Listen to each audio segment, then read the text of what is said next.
feature come up, Candice James. So she is a good friend of mine, and she's been promoting many poets through her events in the U.S. And I want to tell you a little bit about her before I get her to come up. And she is quite wonderful, so hopefully you're going to stick around.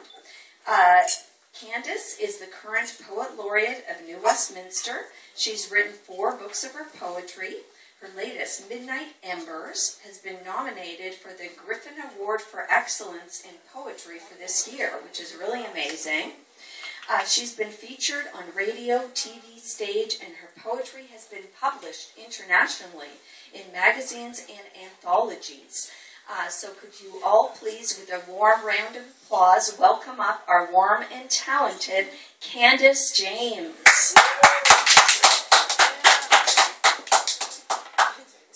Thank you all. Thank you all. It's a pleasure to be here. So I'm going to try and do a mix of poems for you. Some strange ones, a sonnet, villanelle, some nature poems, and some of the poems we all love the best, the love poems. So I actually have brought a couple of nature poems just strictly because I know Eva really likes those, although she likes love poems too. This first poem is about a tree in Queen's Park, New West, where I used to actually play when I was a child. And that tree's still there. So every once in a while I go over and just take a look at it, and old memories flow through the head. So it's called This Tree. This tree has always been, and through the ages she has seen love's initials in her bark, where young lovers left their mark. Hearts entwined in sweet embrace, sometimes tears upon love's face. But through the sunshine and the rain, tender moments still remain. This tree has always been, changing in her shades of green, a sentinel in the park, home to robin, wren, and lark. Neath her watchful branches swaying, hide and seek, the children playing. And as the seasons swirl and spin, she welcomes each one back again. This tree has always been, whispering to the wind unseen, softly kissed by spring tulips, the scent of summer mint juleps, touched by raindrops and moonglow, blanketed by flakes of snow. Yes, this tree has always been winter stark and summer sheen, dressing up in shiny leaves, watching them drop from her sleeves, falling prey to autumn's charms, nestling in to winter's arms. This tree has always been lofty, stately, and serene. And oh, the sights she's seen. This tree. Thanks. This next poem I'm going to do is about getting old. People get old and they don't think the same way, whether it's Alzheimer's or just not focusing.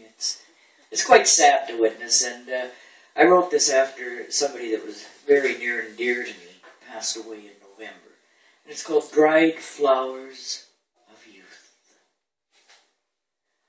Dried flowers of youth, crushed between pages, forgotten utterings of ancient sages, a whisper and scream and the drama between, life unraveling at its seam, a young man running through early chapters, hobbling toward final ever afters.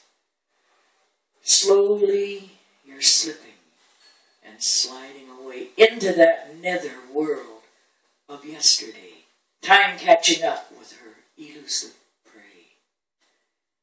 You leave this world more every day, and oh that I could follow you there and leave behind this worry and care to build with you castles on the beach, in that world you visit when you're out of reach.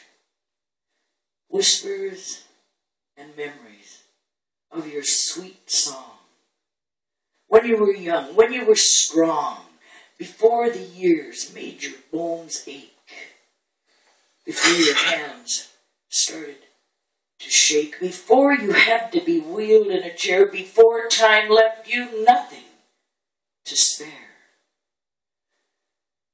Dried flowers of youth are crumbling now, gracing the stage in their final bow.